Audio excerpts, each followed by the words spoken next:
हमारे दोस्तों, अगर आप हमारे चैनल पर नए हैं तो प्लीज़ सब्सक्राइब कर लीजिए और बेल आइकन को दबा दीजिएगा ताकि आपको समय समय पर नोटिफिकेशन मिलता रहे। आइए शुरू करते हैं। Hello guys, I am Harkesh Arya, stenographer. Welcome to my YouTube channel Shivaji classes. दोस्तों, ये मेरा पहला वीडियो है जो कि मैं एडियम एंड फ्रेजेस पे आया हूँ। नेक्स्ट वीडियो मेरा इंग्लिश ग्रामर का होगा जो कि है बेस्ड होगा फंडामेंटल या ओवरव्यू देंगे हम इंग्लिश ग्रामर के बारे में। तो नेक्स्ट देखेंगे, इस पे बात करेंगे। ठीक है, बात करते हैं एडियम एंड फ्रेजेस।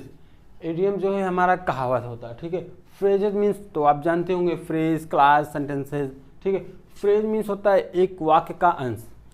एक वाक्य का अंश क्या होगा? जैसे कह दे टू द ऑफिस, तो ये मेरा क्या है? टू द ऑफिस जो है एक वाक्य का अंश है, कहीं ना कहीं से ये लिया गया।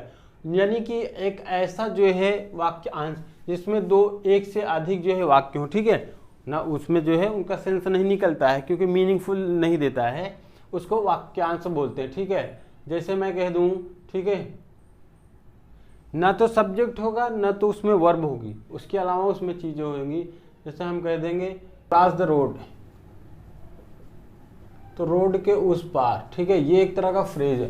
तो फ्रेजेस जो होते हैं, ये जो एडिम फ्रेजेस हैं, ये जो है प्राचीन भाषा की जो है लैटिन ग्रीक की भाषाएं हैं, तब जो है यूज होते थे, जो व्यक्ति यूज करते थे, वो सब अब जो है एग्जाम में आने लगे हैं। उसके अलावा एडियम फ्रेजेस का वर्क जो है, ठीक है, एसएससी, बैंक, रेलवे तो यूज ही करता है। अगर आप इंग्लिश स्पोकन कर रहे हैं तो अगर आपके पास जो है अच्छा आइडियम फ्रेजेस का जो कलेक्शन है तो आप अपने इंग्लिश को बहुत ही अच्छा कर सकते हैं। किसी के सामने फ्रेज बोल के आप सेंटेंस में फ्रेज बोल के अपने बहुत ही एक्सीलेंट जो है आप वर्क कर सकते हैं, इंग्लिश बोल सकते हैं। लोग इंप्रेस हो जाएंगे आपसे कि कितनी अच्छी इंग्लिश बोल।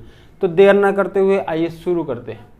सबसे पहला जो फ्रेज है वो वाचिंग ग्रास ग्रो है। ठीक है, अगर मैं बात करूँ आपसे कि घास उग रही है, ठीक है, और आपको बैठ के देखना है। अब सपोज करिए, फ्रेज को याद नहीं करना है कि रट लिए याद रह लेंगे, याद नहीं है। ये सेंटेंस में यूजेस होता है, थोड़ा चेंजिंग भी होता रहता है, तब भूल जाना होगा। आप उसको समझो, एक फ्रेज नहीं 10-20 फ्रेज समझ लेंगे तो नेक्स्ट फ्रेज जो होगा उसमें आपको याद करने की जरूरत नहीं है, आप उसके अंदर मीनिंग होती है। ठीक है, रीड बिटवीन द लाइन्स होता है, ये एक तरह का फ्रेज है, ये इंटरनल मीनिंग होती है, फ्रेज का सीधा मीनिंग नहीं होता है। तो आपको उसको समझना है, कैसे करना है वो हम लोग देखते हैं। जैसे फर्स्ट दिया है वाचिंग ग्रास ग्रो। ठीक है, घास उग रही है, उसको हमको देखना है।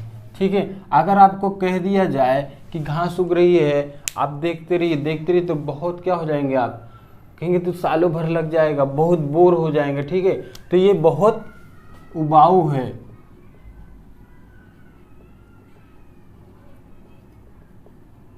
ठीक है, बहुत ही उबाऊ है, ऐसा कार बहुत। Throw dust into one's eyes, ये जो है ग्रीक से लिया गया था। ठीक है, आप ऐसे ही इमेजिन करो, कोई जैसे आप बचपन में हम दो लोग थे, ठीक है, कोई छोटे छोटे बच्चे थे, या कुछ हिंदी मूवी में आप लोग बहुत देखते होंगे। ठीक है, हीरो या कोई भी करता है, जैसे झगड़ा होता रहता है, बात होती रहती है, वो डस्ट फेंक के भाग लेता है। तो क्या कर देता है, वो धोखा दे देता है उसको। ठीक है, तो इसका जो है मीनिंग हो जाएगा throw dust into one's eyes, धोखा देना।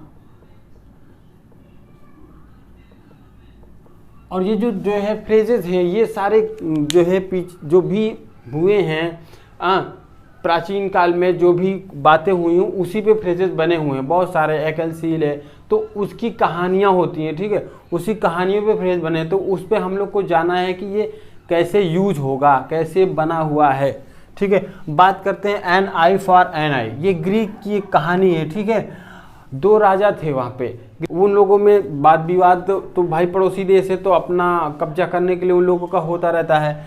तो ऐसा पहला जो राजा था वो उसकी जो भावना थी, ठीक है, उसकी जो भावना थी वो झगड़ा ना करके बहुत प्रेम व्यवहार रखता था। तो जाहिर सी बात, अगर आप किसी से प्रेम व्यवहार रखेंगे तो दूसरा भी आपसे प्रेम व्यवहार रखेगा। अगर आप किसी के प्रति जलन रखेंगे तो दूसरा से आपके प्रति जलन रखेगा। यानी कि क्या हो जाएगा, टू टॉक रिवेंज, जैसे का तैसा हो जाएगा। ठीक है, जैसे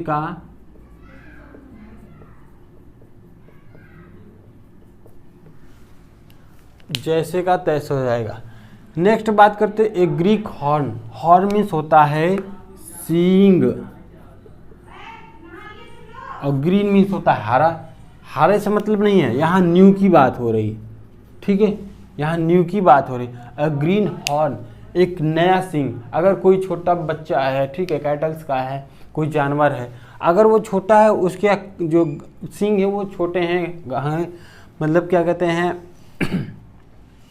वो नए हैं, तो क्या होगा, अगर वो मान लो युद्ध करेगा तो वो कैसा होगा, एन इनएक्सपीरियंस पर्सन, वो जो है अनुभवी नहीं होगा, ठीक है, क्या हो जाएगा, नौसिखिया होगा।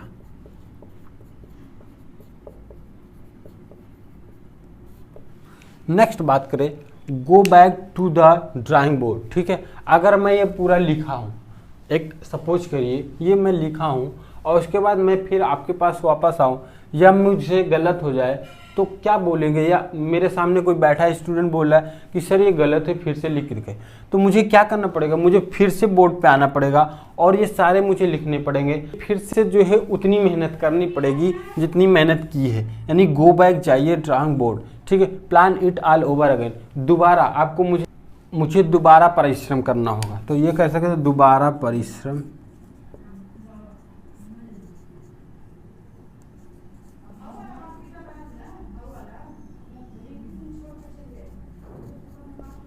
ठीक है, दोबारा परिश्रम करना होगा, ठीक है। नेक्स्ट बात करें, ठीक, छल्ला क्या होता है, रिंग। अगर आप कभी मेले में गए होंगे, ठीक है, आपको बोला गया या कभी आपने मेले में गए होंगे, उसमें प्लेइंग रहती है छल्ले में फेंकना या छल्ला सामान में फेंकना, ऐसा कार्य जो आपको फेंकना है, थ्रू करना है, ठीक है, हुप्स छल्ले में, या कोई भी चीज़ है, जैसे आप कोई खेल होता है जिसमें आप छल्ले में ऊपर बॉल फेंकते हैं, ठीक है, तो अगर उसमें जो है अगर आपको फेंकना होगा तो क्या हो जाएगा, be made to under grueling और टास्क, ठीक है, कैसा टास्क होगा, अंडर ग्रूलिंग, बहुत कठिन। ये कैसा कार्य है, बहुत कठिन कार्य है। अगर आपको बोल दिया जाए कि दूर छल्ला रखा उसमें सामान फेंकना है या कुछ भी चीज़ें या सामान रखा है छल्ला फेंकना है, तो बहुत कठिन कार्य होगा। कह रहे इंडेड इन स्मोक, ठीक है। अब ये बात करिए कि जैसे धुआं है, धुआं उठेगा, उड़ेगा, लास्ट में जाएगा, तो वो क्या कहते हैं, कुछ देगा, मतलब वहाँ से आपको कुछ मिलेगा, कुछ उपज होगी, ठीक है। अगर आप फसल बोते हैं वहाँ से कुछ उपज होगी, बट अगर धुआं ऊपर उड़ जाए और वो आखिरी में इंड होगा तो वो कुछ नहीं देके जाएगा, ठीक है। तो इंडे वो आइल जो है, उपज जो होगी, नो प्रैक्टिकल रिजल्ट, उसका कोई भी जो है रिजल्ट जो है बिना कोई परिणाम, सार्थक परिणाम दिए सफल हो जाना। तो ये हिंदी होगी बिना कोई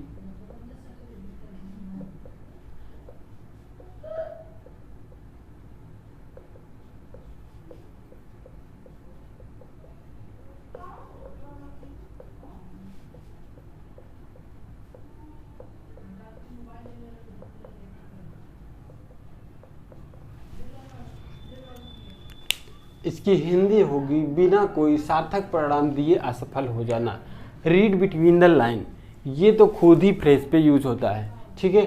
अगर आप फ्रेज लिखा है तो उसके बीच की लाइन अंडरस्टैंड, जो इनर मीनिंग होती है वो आपको समझना जरूरी है, ठीक है। अगर जैसे जितने भी फ्रेज है तो उसकी इनर मीनिंग कुछ और होती है, बाहर से लगती कुछ और, तो उसी पे ये ऑलरेडी जो है आप सोच सकते हैं कि रीड बिटवीन द लाइन्स, ठीक है, to understand the inner meaning, ठीक है। Read between the lines to understand the inner meaning, इसका जो उसकी गुप्त मीनिंग है वो समझना, ठीक है, या अंदर का अर्थ समझना, जैसे फ्रेज में दिया गया है, जैसे होल एंड कॉर्नर। अब ये बात करते हैं, अगर कोई भी वस्तु, ठीक है, किसी, जैसे होल जो है, होल मीन्स होता है छेद, ठीक है, मीन्स अगर कहीं अंदर छिपा दी गई है, ठीक है, या किसी कॉर्नर में रख दी गई है और किसी को ढूंढने को बोलेगा तो उसको जल्दी मिलेगी नहीं, क्योंकि वो सीक्रेट हो जाएगी। अगर आपको कोई सामान दे दिया जाएगा तो उसको कहाँ रखेंगे, किसी कॉर्नर में, किसी होल में, मतलब उसको छिपा के रख देंगे। ऐसा अगर छिपाना हो, गुप्त एवं बेमानी भरा, ठीक है। अगर बात करें माइंड्स और प्यून, अगर आप कभी ऐसे ही बोलते माइंड योर लैंग्वेज, ठीक है, be well manner, mind your language आप बोलते हैं, उसी से ही ये है। पी एंड क्यू का हो गया, अगर आप कोई भी आगे अर्थ लगा माइंड योर लैंग्वेज या माइंड योर, ठीक है, बिहेवियर, तो उसका हो जाएगा कि जो है क्या कहते हैं,